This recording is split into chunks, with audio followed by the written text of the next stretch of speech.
Jiwan wiped the sweat from his forehead as he crawled through the narrow maintenance shaft of the massive alien vessel.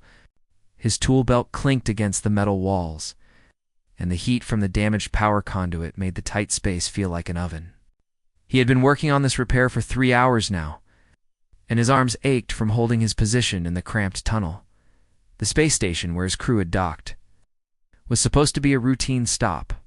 They were just human engineers, hired to do basic maintenance work that the more advanced species considered beneath them. Giwan didn't mind. The pay was good, and he got to see parts of the galaxy that most humans only dreamed about. His younger brother Doyan always said he was crazy for taking these dangerous jobs. But Jiwan loved the challenge. Nobody told him that the vessel docked at Base 7 belonged to the Valdari Empire. Nobody mentioned that it was the personal flagship of Queen Araya herself. The work order just said diplomatic vessel and listed the repairs needed. Standard stuff, or so he thought. The alarm started blaring when he was elbow deep in a junction box. Red lights flashed through the grating above him, and he heard shouting in a dozen different alien languages. His communicator crackled to life. It was his crew chief, and the man sounded terrified. "Everyone out. Now, this ship is having a reactor malfunction. Get to the airlocks immediately." Giwan started backing out of the shaft, but something caught his eye. Through the grating, he could see the energy readings on a nearby display panel. The numbers were climbing fast, way too fast. He had worked on enough ships to know what that meant. The reactor wasn't just malfunctioning. It was about to explode. His crew chief was still yelling over the communicator. "Guan, did you hear me? Get out of there." But Giwan wasn't moving toward the exit. He was moving deeper into the ship. His mind raced through the schematics he had memorized earlier. There was a manual override valve about 50 meters ahead. If he could reach it and vent some of the plasma pressure, he might be able to buy enough time for a proper shutdown. It was stupid. It was reckless. But Jiwan had never been good at running away from problems. He squeezed through another tight passage, his shoulders scraping against the walls. The heat was getting worse. His protective suit was designed for normal maintenance work, not this kind of emergency. He could feel the temperature rising with every meter he crawled forward. Finally, he reached the valve chamber. It was a small room filled with pipes and conduits that glowed with barely contained energy. The manual override was on the far wall. It's protected by a security panel that required authorization codes. He didn't have G1 pulled out his bypass tool and started working on the panel. His hands shook, partly from fear and partly from the adrenaline pumping through his system. The alarm was deafening now, and the whole ship seemed to be shaking. Come on, he muttered to himself as he worked. The bypass tool sparked and smoked, but the panel finally clicked open. He grabbed the override lever and pulled with all his strength. Nothing happened. He pulled again, harder this time. The lever moved slightly, but stuck halfway. Gyuan braced his feet against the wall and used his entire body weight. Metal groaned and screamed, and then suddenly the lever gave way. A massive blast of superheated plasma vented through the emergency outlets, and Jiwan was thrown backward against the wall. The ship stopped shaking. The alarms went quiet. Guan lay on the floor, gasping for breath, his whole body feeling like he had been cooked from the inside out. That was when she appeared. The door to the valve chamber opened. The figure stepped through. Giwan's vision was blurry from the heat and exhaustion, but he could make out her basic shape. She was tall, taller than any human, with skin that seemed to shimmer with an inner light. Her eyes were like stars, bright and ancient and impossibly deep. "You should not be here, human," she said. Her voice was strange, musical and layered. Like several people speaking in perfect harmony, G1 tried to stand up, but his legs wouldn't cooperate. "Sorry," he managed to say. The reactor was going to explode." The woman tilted her head, studying him with those star-like eyes. "Yes, you saved my ship. You saved everyone aboard. Why?" It was such a strange question that Jawan almost laughed. "Why?" "Because people would have died. You are not Faldari. Most of my crew abandoned the ship when the alarm sounded.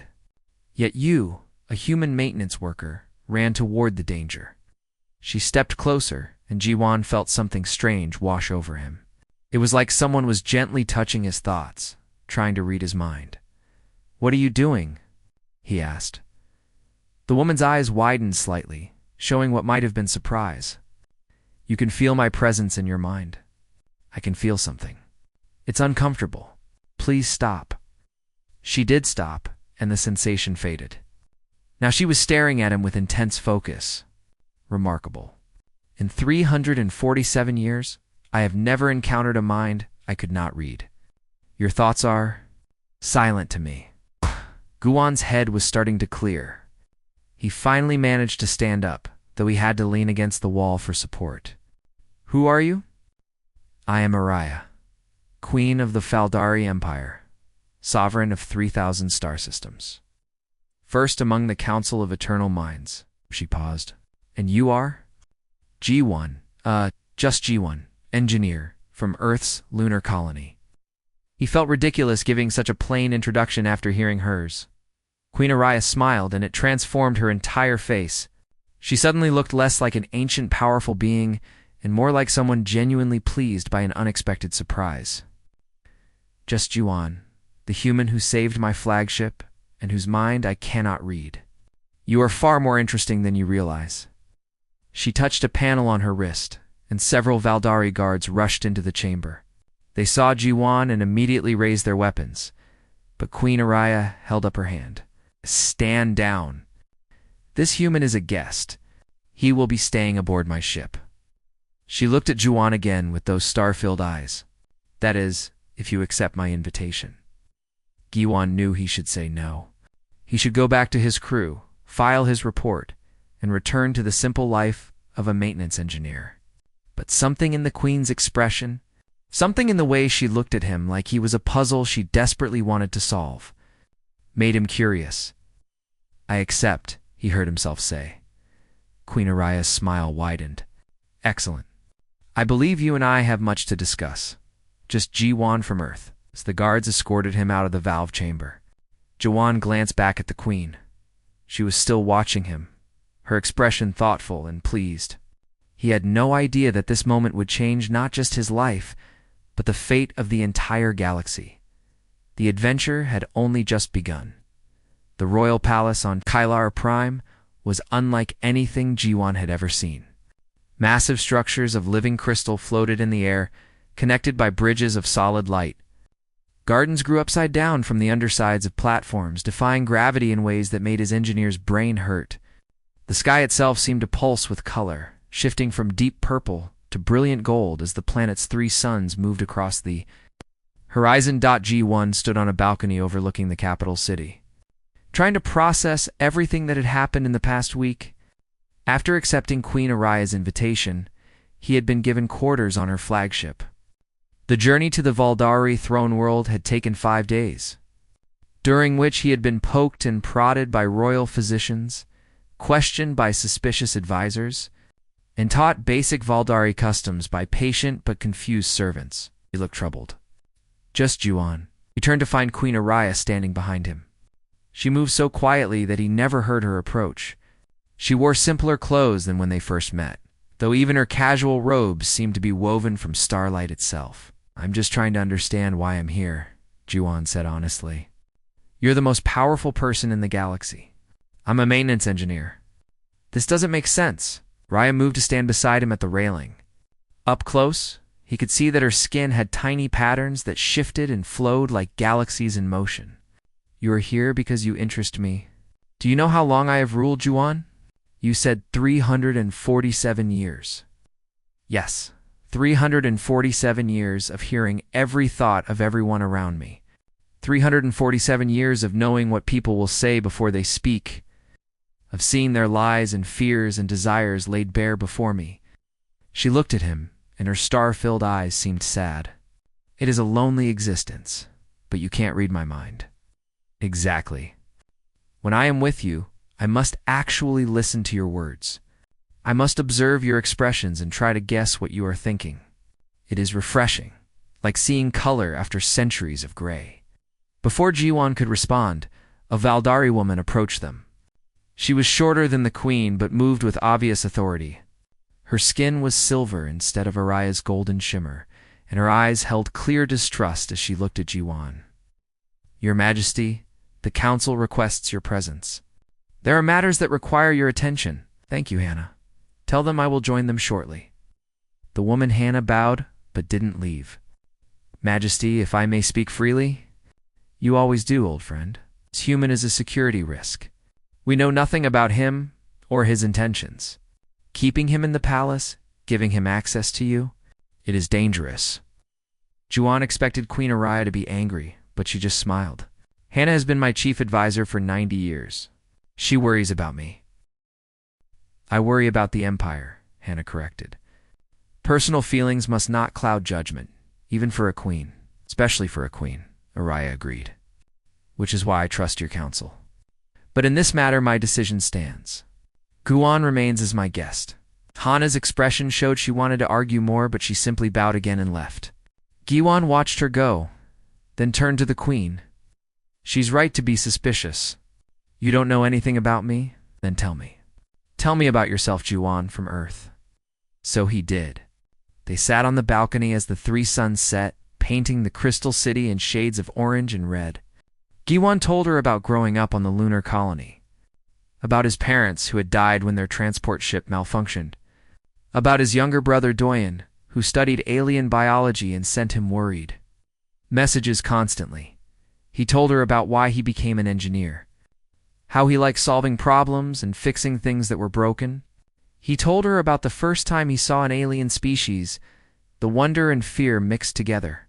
He kept talking, and Queen Araya listened with complete attention, asking questions that showed she was genuinely interested. "You speak of your brother with great affection," she observed. "He's all the family I have left. He thinks I'm crazy for taking these dangerous jobs, but he supports me anyway. Family is precious.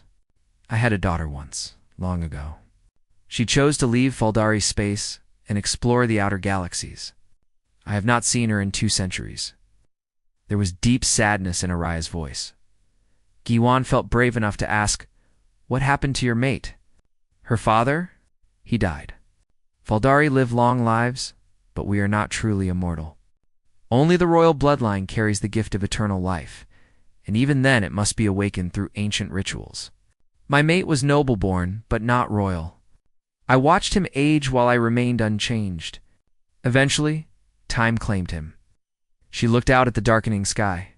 "That was 150 years ago. I'm sorry, do not be. We had 3 wonderful centuries together. But since his passing, I have been alone. Oh, I have advisors and servants and a whole empire of subjects, but truly alone in the ways that matter." They sat in comfortable silence for a while. Then Araya stood up suddenly, her expression shifting to something more playful. "Come, I wish to show you something." She led him through winding corridors of crystal and light, past guards who saluted her and stared at Guan with open curiosity. They descended into the lower levels of the palace, where the walls became more solid and ancient. Finally, they reached a massive door covered in glowing symbols. "This is the Archive of Memories," Araya explained. "Every Faldari ruler for the past 10,000 years has left their thoughts and experiences here. It is the most sacred place in the Empire." The door opened at her touch, revealing a chamber that took Jiwan's breath away. Thousands of crystalline orbs floated in the air, each one glowing with soft light. The room seemed to go on forever, filled with more memories than he could comprehend. "Why are you showing me this?" Jiwan asked. "Because you are the first person in centuries that I have wanted to share it with. Because when I look at you, I feel something I thought I had lost forever." She turned to face him fully. Hope. Before Jiwan could respond, alarms began blaring throughout the palace. Hannah's voice came through the Queen's communication device, urgent and frightened. "Majesty." "We have detected an intrusion. Someone has breached the palace security. They are heading toward your location." Araya's expression hardened instantly. She pushed Juwan behind her as the door to the archive burst open. 3 figures in dark armor rushed in, weapons raised. They moved impossibly fast, faster than Jiwan's eyes could follow. "Kill the human." One of them shouted. What happened next took only seconds, but seemed to last forever. Queen Araya raised her hand, and the attackers simply stopped moving. They hung in the air like puppets on invisible strings, their weapons clattering to the floor. The queen's eyes blazed with pure light, and Jaewon felt the temperature in the room drop until his breath came out in visible clouds. "You dare," Araya said quietly, but her voice shook the entire chamber. "You dare to enter my archive. You dare to threaten what is mine?" the attackers screamed. Giwon couldn't see what she was doing to them, but their screams were horrible. Then suddenly they were gone. Not dead, not unconscious. Simply gone, as if they had never existed. Araya turned back to Jiwon, and slowly her eyes returned to normal. She was breathing hard, and for the first time she looked uncertain. "I apologize. You should not have seen that." But Jiwon stepped forward and took her hand. It was shaking slightly. "You protected me. Thank you." She looked down at their joined hands, surprise crossing her face. "You are not afraid of me?" "I'm terrified, but not of you. I'm afraid of whoever sent those assassins. I'm afraid of what might have happened if you weren't here." He squeezed her hand gently. "But I'm not afraid of you, Araya." Something changed in her expression. The ancient, powerful queen seemed to fade away, leaving just a woman who had been alone for far too long. She squeezed his hand back, and Jiwon realized that something important had just shifted between them. Neither of them knew it yet, but that moment in the archive of memories was when everything truly began. The announcement sent shockwaves across the entire galaxy. Queen Araya, the immortal ruler of the Valdari Empire, declared her intention to take a human as her royal consort. Within hours, every news network from Earth to the furthest colonies was broadcasting the story. Politicians argued, religious leaders debated, and common people everywhere had opinions about the unprecedented union. Jiwon sat in his quarters, watching the news coverage with growing anxiety. His communicator kept buzzing with messages. His brother Doyon had called 17 times. Earth's ambassador to the Faldari Empire, a stern woman named Minji, wanted to speak with him immediately. Even his old crew chief had sent a message, asking if Jiwon had lost his mind. Maybe he had. It had only been 3 weeks since he first met Araya. Now he was supposed to become a royal consort to the most powerful being in known space. The whole thing felt like a dream, or possibly a nightmare. A knock on his door interrupted his thoughts. It was Hannah, the Queen's chief advisor. She still looked at him with suspicion, but there was something else in her expression now. Resignation, perhaps, or maybe just exhaustion. Ow. "The Valdari Council has invoked the bond trial," she said without preamble. "It is an ancient tradition. Before the Queen can take a consort, that person must prove their worth through 7 challenges." "What kind of challenges?" "Tests of intelligence, courage, loyalty, and willpower. They were designed for Faldari warriors, not humans. Most candidates fail at least one trial." Hannah paused, then added more quietly, "The Queen could override the Council's demand. But that would weaken her political position. She has agreed to the trials."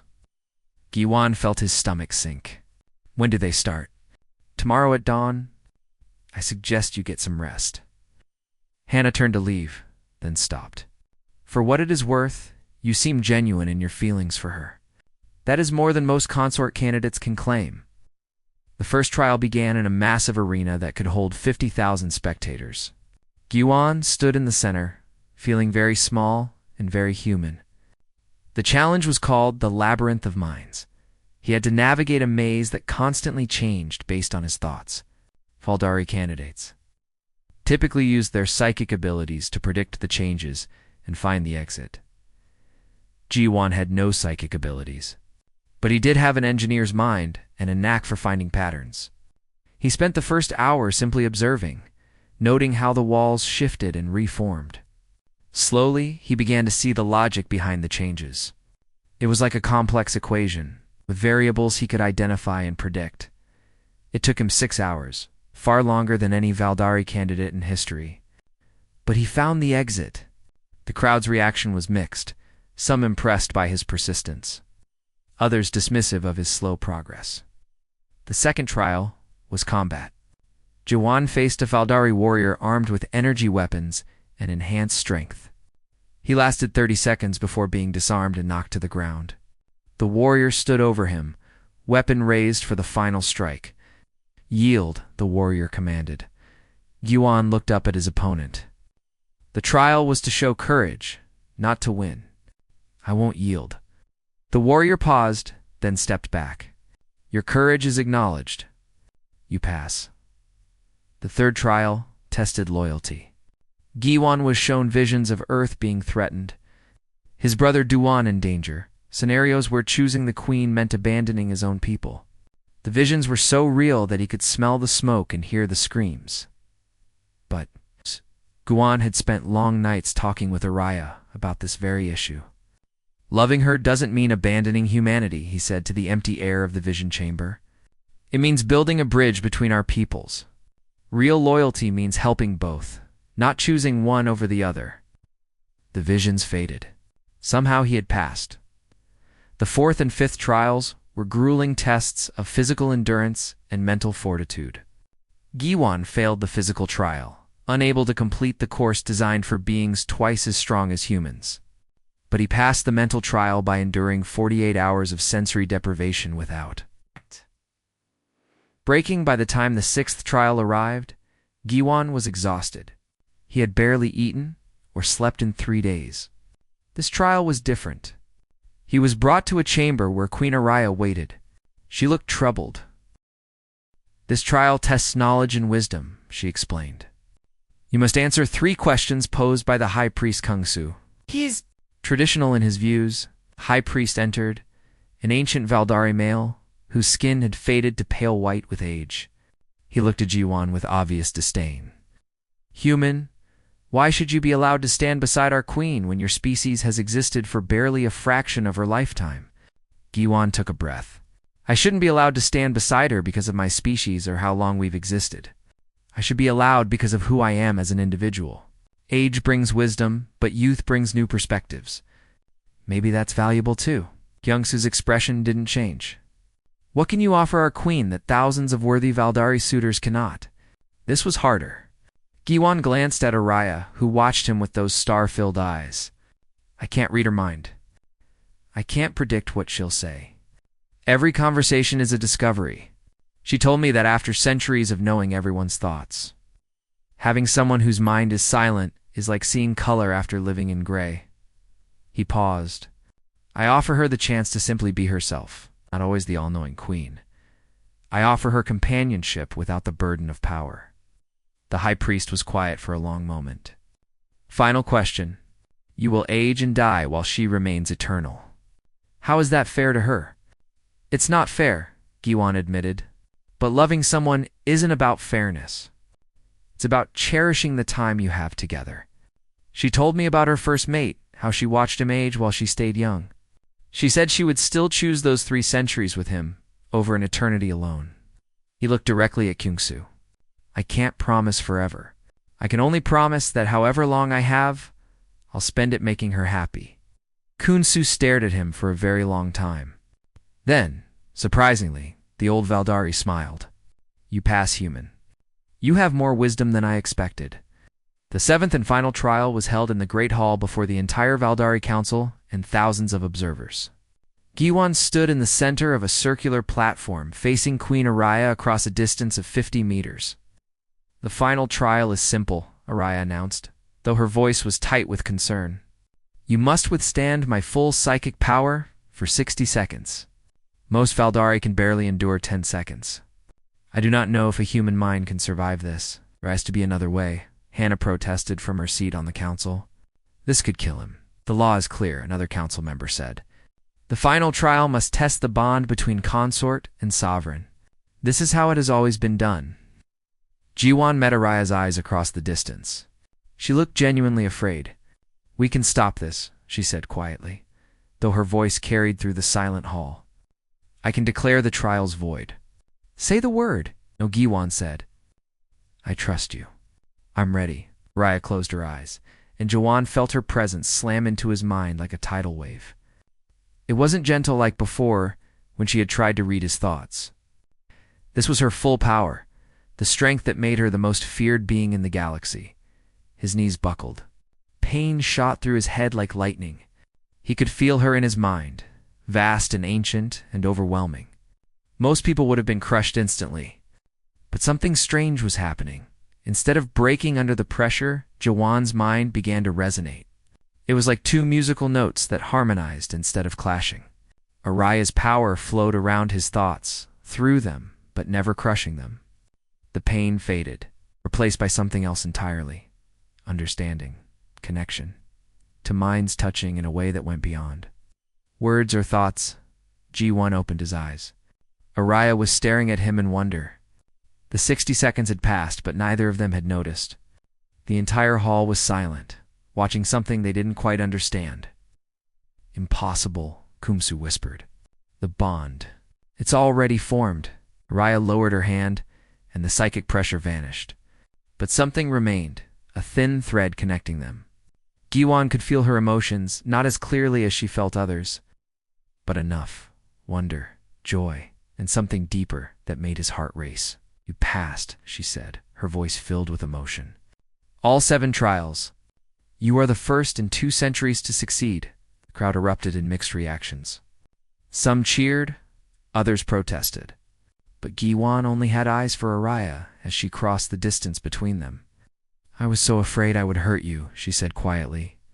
You could never hurt me. He took her hand.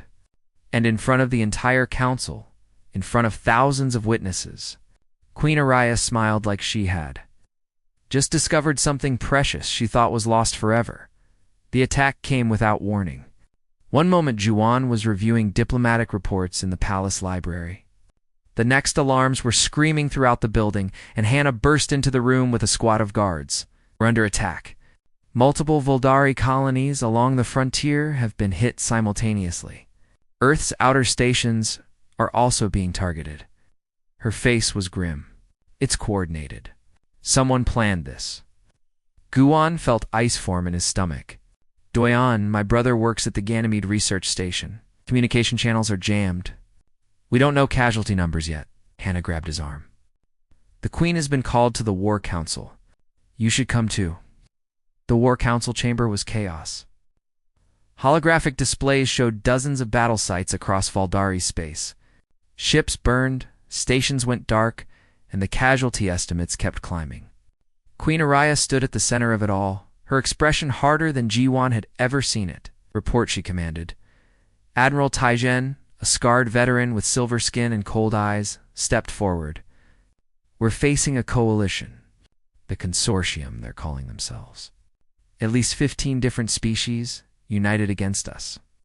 They hit military installations, civilian colonies, and trade routes all at once. Why? Araya demanded. What do they want? They sent a message. Daijin brought up a recording. A council of alien faces appeared. Species Juan didn't recognize. Their spokesman was a being with multiple eyes and crystalline features. Queen Araya, the spokesman said, your alliance with the humans threatens the balance of power. We cannot allow Earth's primitive aggression combined with Faldari military might. Abandon the humans, execute the human called Juan, and we will cease our attacks. You have 48 hours to decide. The recording ended. Every eye in the room turned to Giwan. He felt their judgment, their anger. Some of them were clearly thinking that giving up one human life was a small price to pay for peace. Queen. Araya's voice cut through the tension like a blade. No, Majesty, one of the council members started. We must consider. I said no. Araya's eyes blazed with that terrible light Jiwan had seen once before.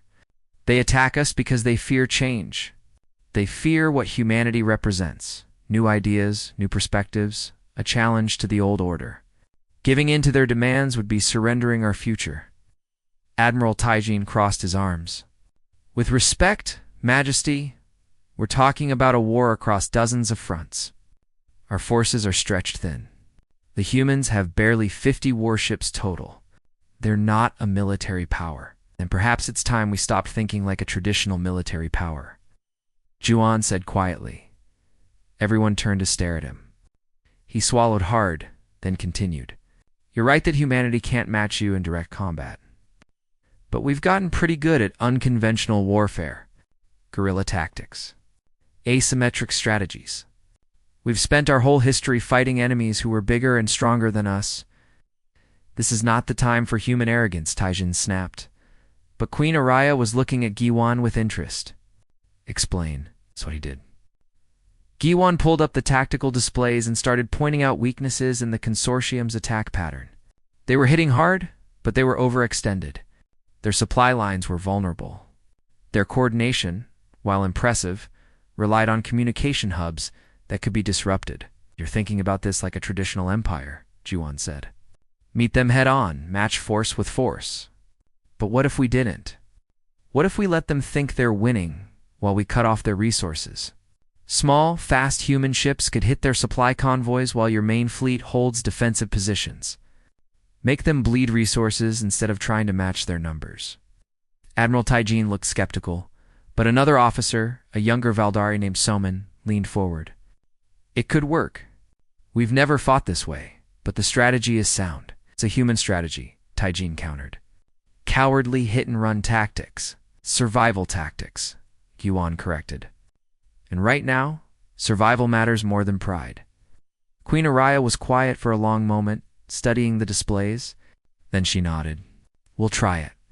Admiral Taijin, coordinate with Earth's Fleet Command. Soman, you'll work with Guan on the tactical details. She looked around at her council. I know this goes against our traditions, but traditions won't save us if we're dead. The next weeks were brutal. Juan worked around the clock, coordinating between human and Faldari forces. Captain Yaji, who commanded Earth's small fleet, was initially suspicious of taking orders from a civilian engineer. But when G1's strategies started working, when their quick strikes actually began disrupting consortium supply lines, she became one of his strongest supporters. The tide was turning, but slowly. Too slowly. The consortium still controlled large portions of contested space, and their numbers were overwhelming. The breakthrough came from an unexpected source. Hannah approached Juan late one night in the strategy room. We've identified a traitor.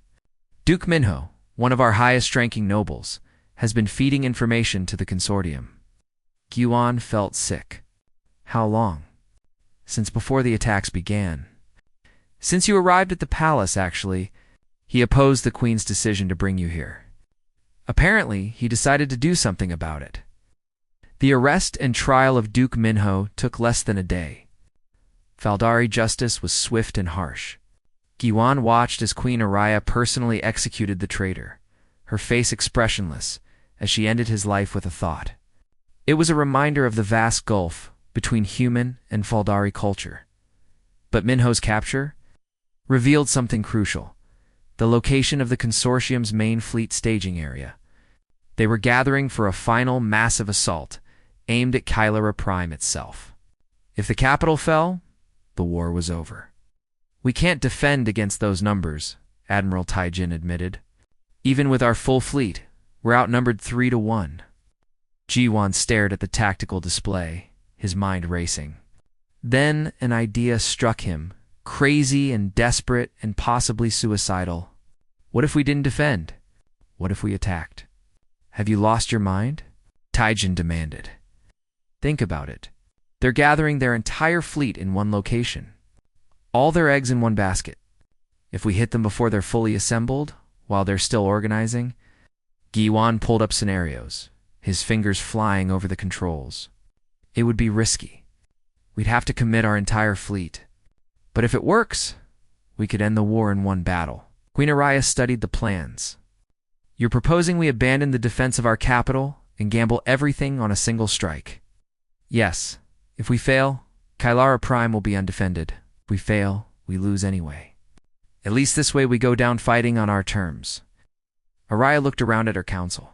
Most of them looked terrified by the proposal. But slowly heads began to nod. Sometimes, the bold move was the only move. The Battle of Helix Nebula would be remembered for generations.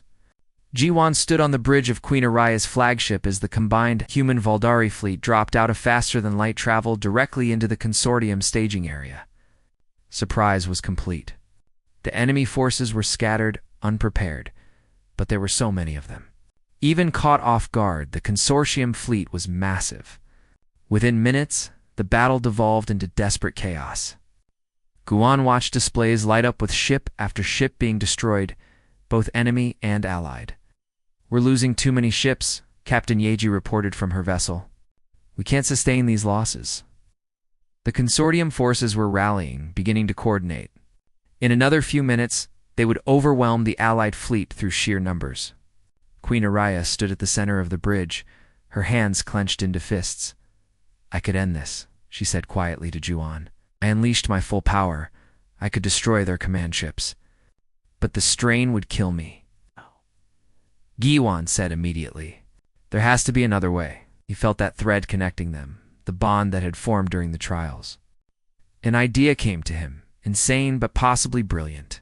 During the 7th trial, our minds connected. What if we did that again? What if I could help channel your power, make it stronger without it destroying you? That's never been done. I don't even know if it's possible. We're about to lose. Let's find out. Raya took his hand. Jiwan felt her presence flood into his mind, but this time he welcomed it. He opened himself completely to her power, letting it flow through him. His human mind, unable to generate psychic energy, became a lens that focused and directed her strength. Together, they reached out across the battle space. Giwan's tactical knowledge combined with Araya's power, they didn't destroy the consortium ships. Instead, they shut them down. Disabling weapons and engines across hundreds of vessels simultaneously, the enemy fleet went dark. The battle ended in stunned silence. Giwan collapsed, his mind feeling like it had been stretched to breaking. Araya caught him, her own face pale but triumphant. "Oh, we did it," she whispered. "Together, we did it." The consortium surrendered within hours. The war was over, and the galaxy had just witnessed something unprecedented, a human and Valdari working in perfect harmony. Accomplishing what neither could do alone as Juwan recovered in the medical bay. He received a message from Doyon. His brother had survived the attacks on the research station. Earth was safe. Everything was going to be okay. Queen Araya sat beside his bed, holding his hand. "When this is over, when we've secured the peace, I have a question to ask you." Juwan smiled weakly. "I think I know what it is." And my answer is yes. 6 months after the war ended, Guan stood in a preparation chamber wearing formal robes that felt both strange and comfortable. The fabric was Valdari made, but designed in a style that honored his human heritage. Through the window, he could see ships arriving from every corner of the galaxy. Representatives from thousands of worlds were gathering for the bonding ceremony. His brother Doyon adjusted Juwan's collar for the 3rd time, nervous energy making his hand shake. "I still can't believe this is happening. My brother, marrying the most powerful being in the galaxy," Anding Juwan corrected with a smile. "Feldari, don't call it marriage. Same thing." Doyen stepped back, looking his older brother up and down. Mom and Dad would have been proud. Terrified, but proud. A knock on the door interrupted them. Ambassador Minji entered, looking more relaxed than Jiwan had ever seen her. The past months of negotiating Earth's new position in galactic politics had been stressful for everyone. "The ceremony begins in 1 hour," she said. "I wanted to give you this before things get chaotic." She handed Jiwan a small datapad. Messages from Earth. People wanted to share their thoughts on today. Guan scrolled through them. There were thousands of messages. Some were supportive, celebrating the union. Others were skeptical or even hostile. But most were simply curious, wondering what this meant for humanity's future. "No pressure," Doyon joked weakly. Before Juwan could respond, another visitor arrived. High Priest Kungsu entered, moving slowly with his great age. He had opposed the bonding at first, but something had changed after the war. "I came to perform the traditional blessing," the old Valdari said. He placed a hand on Jiwan's forehead, and Jiwan felt a warm sensation spread through him. "You have proven yourself beyond what anyone expected. Human. Even this old fool who doubted you." "Thank you," Guan said sincerely. Kungsu smiled, his ancient face creasing with genuine warmth. "The queen chose well. In you, she found not just a companion, but a partner who makes her stronger. That is the true meaning of bonding." After Kyun-soo left, Kyun had a few moments alone. He walked to the window and looked out at Kailara Prime. The crystal city sparkled in the light of the three suns. In the distance, he could see the great hall where the ceremony would take place. So much had changed in the past year. Humanity had been catapulted onto the galactic stage in ways nobody could have predicted. The alliance with the Valdari Empire had brought advanced technology. Why? Protection and opportunity. But it had also brought responsibility and challenges. The door opened again. And this time, it was Hannah. She had become something like a friend over the past months. Though she still occasionally gave him suspicious looks, the Queen wanted me to check on you, to make sure you weren't having second thoughts. No second thoughts, Guan assured her, though I am nervous. Good you should be. What you're undertaking today will change both your lives forever. Hannah paused, then added more softly, I was wrong about you. I admit that freely. You have been good for her. She smiles now, truly smiles. I had not seen that in many years. She's been good for me too. She showed me that being human isn't a weakness, that our perspective has value. Tana nodded. Speaking of which, there's something you should know. The medical scans we've been conducting show interesting results. The psychic bond you share with the Queen is affecting your biology. Giwan felt a chill. What kind of effects? Your cellular aging has slowed significantly. The doctors believe that maintaining the bond is extending your lifespan. Hannah met his eyes. You may not be immortal like her, but you will live far longer than a normal human. Centuries, perhaps. The news was shocking, but also comforting. He had been afraid of leaving Araya alone again, of giving her a few brief decades before time claimed him. Now they would have real time together. Does she know? He asked. She suspected.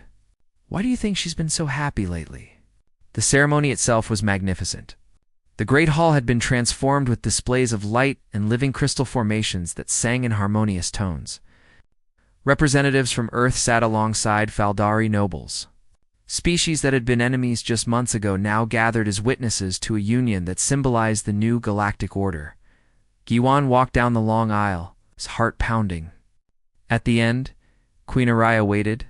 She wore robes of pure light that shifted with every color imaginable. Her star-filled eyes locked onto him. He felt their bond pulse with warmth and joy. They met at the center of the hall before High Priest Kung-Su. The ancient Faldari began the ceremony with words in the old language, then switched to something everyone could understand. We gather to witness the bonding of two souls, two minds that have found harmony in difference. Queen Araya of the Valdari Empire and Giwan of Earth, you have passed the trials. You have proven your bond in peace and in war. Now you must make your declarations. Araya spoke first, her voice clear and strong. I, Araya, sovereign of 3,000 star systems, declare my bond with Giwan of Earth in him. I found what I thought lost forever, companionship without burden, understanding without psychic power, love without condition. He sees not my power, but my heart. He is my balance, my partner, my chosen mate. Juan took a deep breath. I, Juan, declare my bond with Araya. In her, I found someone who valued me not for what I could become, but for who I am. She taught me that being human is enough, that our brief lives can hold meaning beside the eternal. She is my inspiration, my protector, my chosen mate. Kung-Su placed their hands together. Then by the ancient laws and the new future we build together, I declare you bonded. What two minds have joined, let none separate. The great hall erupted in celebration. Music played from sources Jiwan couldn't identify. Light displays danced across the crystal walls. But he only had eyes for Araya as she leaned in and kissed him, sealing their bond before thousands of witnesses. The reception lasted for hours. Giwan met so many beings that their names and faces blurred together. But some encounters stood out. Captain Yeji congratulated him gruffly. You did good, engineer. For a civilian, Admiral Tai Jin, who had been so skeptical, actually smiled. I was wrong about you, human. You have the mind of a strategist and the heart of a warrior. The queen chose well. How? Then a figure appeared that made everyone in the immediate area go silent. She was tall, taller even than Araya, with skin that shimmered between gold and silver. Her eyes held the same star-filled quality as the queen's. "Hello, mother," the woman said. Araya's face transformed with joy and shock. "Nari, my daughter, you came." Princess Nari, who had left Faldari space 2 centuries ago, smiled. "I heard my mother was bonding with a human. I had to see this for myself." She turned to study Jiwan, and he felt the weight of her ancient gaze. "So you're the one who captured my mother's heart." "I'm Juan," he said, feeling inadequate. "It's an honor to meet you. We shall see about that." But Neris's expression wasn't hostile, just curious. "I spent 200 years exploring the outer galaxies, meeting countless species, witnessing wonders and horrors. I thought I had seen everything." She looked between Jiwan and her mother. "But I never saw my mother look at someone the way she looks at you. That is worth the journey home." Araya embraced her daughter, and Juan saw tears in the queen's eyes. "Stay," Araya whispered. "Please stay. I have missed you so much." "I will stay," Nari promised. "At least for a while. I want to know this human who accomplished what seemed impossible." Later, when the celebration had calmed, Giwan and Araya slipped away to a private balcony overlooking the city. The 3 suns were setting, painting the sky in brilliant colors. They stood together, hands joined, simply enjoying the moment.